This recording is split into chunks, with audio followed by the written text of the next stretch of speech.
ฮัลโหลสบายดีทุกคนแม่บ้านเอารูปหรือว่าเอาภาพบรรยากาศอยู่บอนช้อปปิ้งมอลล์อยู่ติดบ้านคอยนี่แหละคอยขี่รถมากับประมาณ 6-7 นาที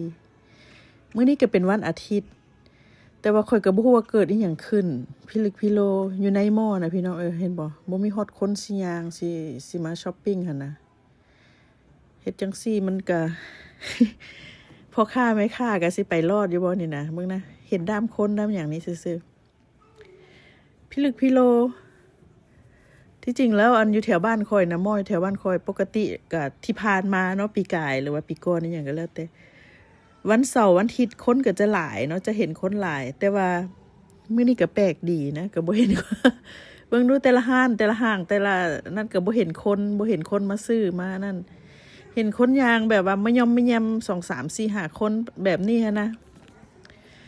สรุปแล้วมันก็เศรษฐกิจอยู่ไม่กะเดี๋ยวนี้นะมันเป็นจังซี่ก็พี่น้องเห็นบ่ขนาดอยู่มออยู่ช้อปปิ้งมอยังบ่มีคนมาซื้อแล้วเฮ็ดจังได๋มันสิไปรอดอยู่บ่พี่น้องเอ้ยเบิ่งช่วยกันแม่บ้านก็เลยเอาภาพมาให้พี่ให้น้องได้เบิ่งนำกัน